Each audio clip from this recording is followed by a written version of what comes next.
Welcome back, everybody.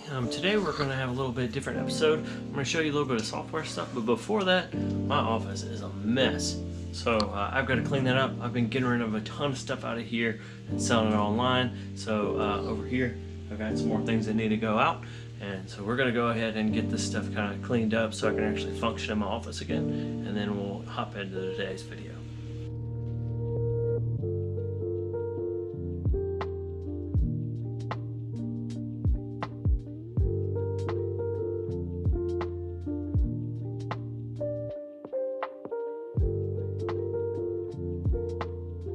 A little bit cleaner. I can walk around in here now, and I'm still, like I said, selling a bunch of stuff and get it out of here. Pretty much everything that's up on that cart back there will be gone.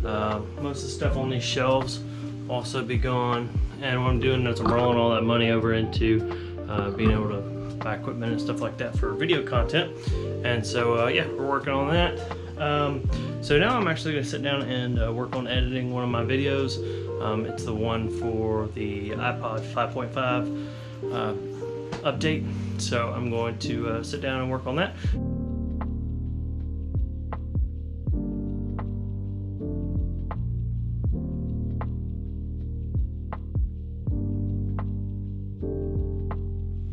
Alright, so what we're going to be doing today is working in CorelDRAW, and if you'll notice, I'm actually using a Mac. CorelDRAW is not available for the Mac. So what I'm actually doing is running Parallels, which is a program that allows you to run Windows programs on your Mac. And so it's just like I'm running Windows, but it's got it off in a separate box. So I'm going to show you guys how to do this.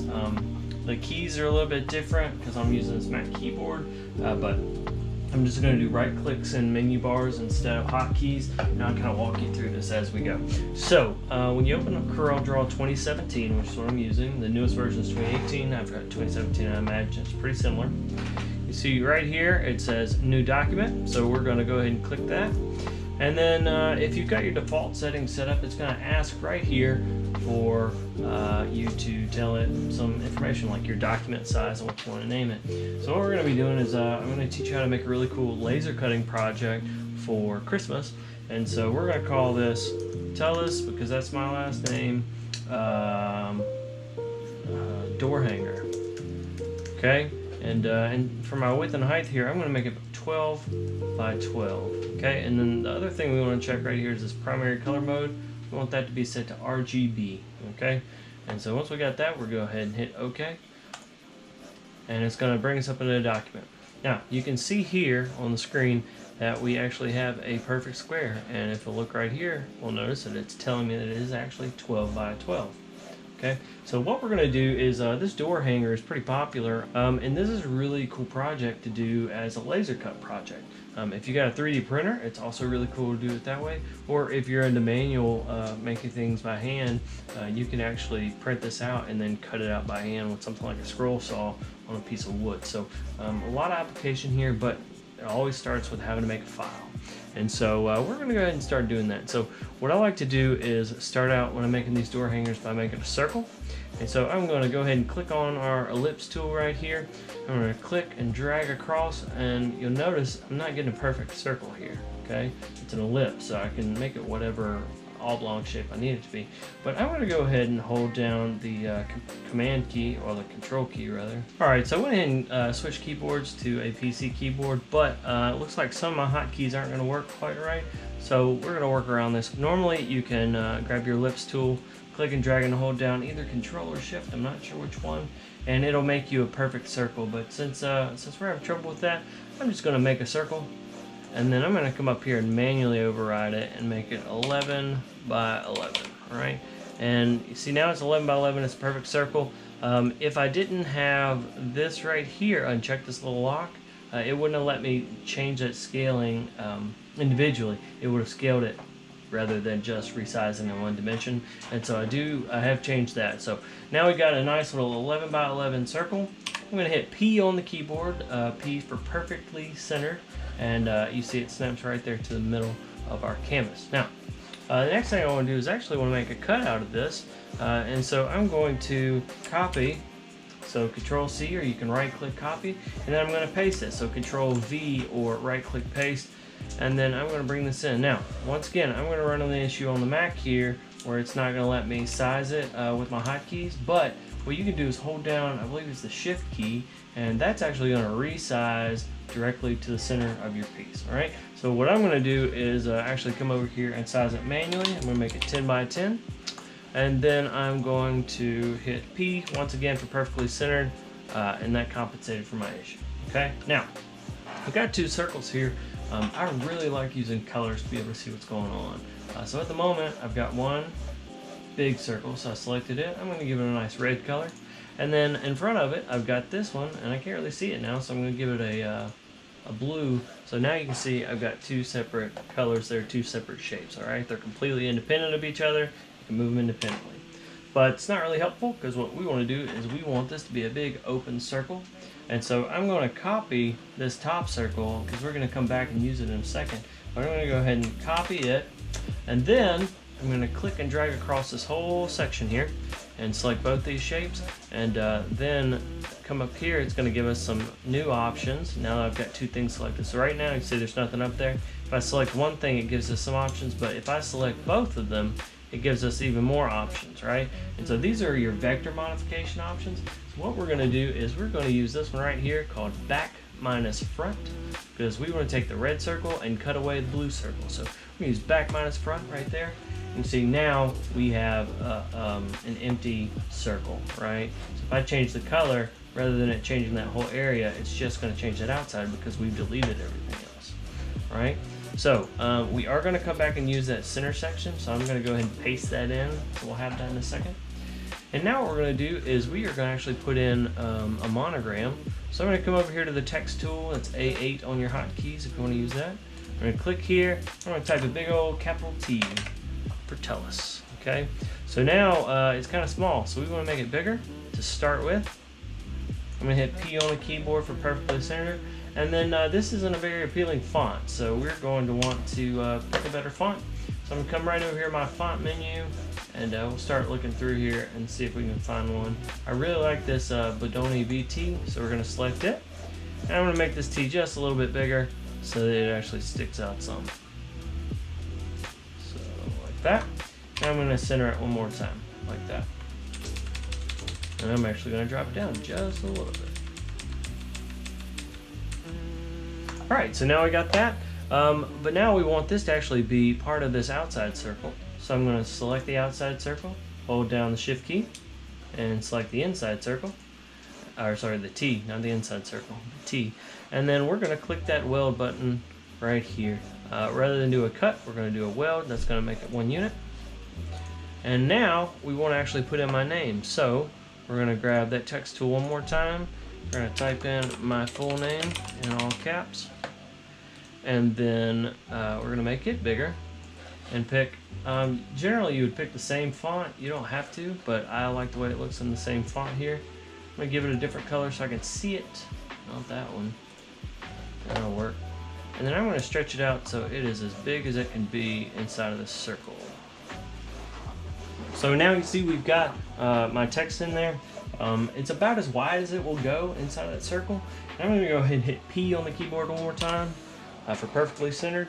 And then I actually like the look of it being dropped just a little bit, like this. Okay, so I'm going to move it down just a little bit. All right, and now it's actually just kind of floating out there in space, and that's not very helpful. We need it to be connected. So what we're going to do is grab this rectangle tool here. We're going to click on it, and then we're going to click and drag here, and we're going to attach right to the top of those shapes there. Okay, I'm going to bring it down just a little bit. Once again, we'll give it a fun color so we can see it.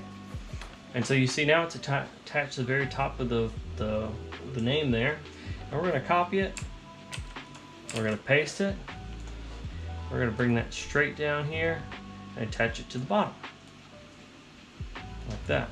Okay, making sure that we don't go outside of the circle, because that'll give us a weird edge. We're going to do that. And I know I'm attached here to the bottom of the letters. So now what we're going to do is we are going to weld those two shapes and our shape we've been working on together. And now we wanna have these be a cutout. And the problem that we run into at this point is I've got this T in the background. So the reason we brought this circle in here to begin with was for this reason right now. We're gonna go ahead and draw a box behind all this, and we're gonna line it up, snap node to node with the lines we just input. So this whole middle section. Then I'm gonna drag this shape out larger than the actual circle that we're working with. And then I'm gonna hold down shift and click this background one more time. And instead of doing weld and instead of doing a cut, we're actually gonna do an intersect right here. So the intersect is going to get anything that crosses over. And so let's give that intersect a color so you can see it. I'm gonna delete this shape and delete this circle.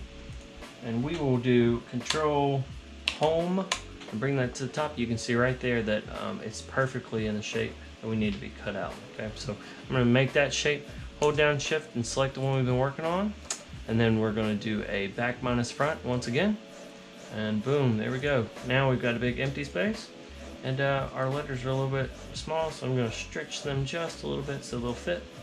And now the last step is we just need to go ahead and weld all these together, and boom, now we've got our shape. All right.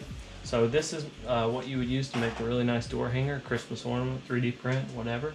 So we're going to take this now, and for most laser cutters, which is going to be our application, we're going to click on that. We're going to give it no infill, which right now it's got black infill.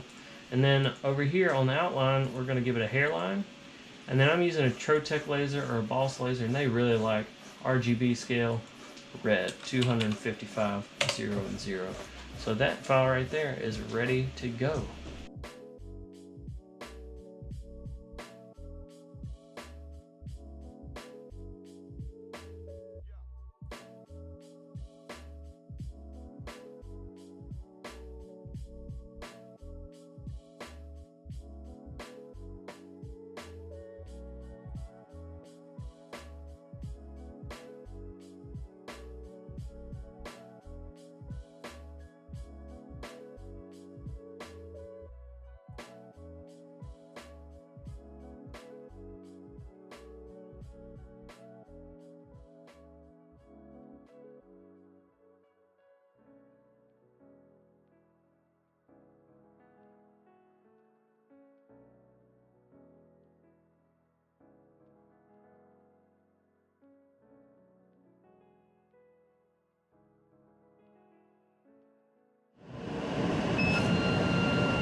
Hey, thanks for checking out my video. I hope it was really helpful for you. I had a ton of fun making it, and it's a really cool project to do as a gift. If you have any questions, be sure to leave that down in the comments. I like to answer those comments, so leave me a good question. Be sure to also like and subscribe, because I've got more video content like this coming out weekly, hopefully a couple of times a week, and that's the plan. So if you will, comment, like, and subscribe, and I'll give you some more really great info and some really great projects coming up in the near future. Thanks again for watching.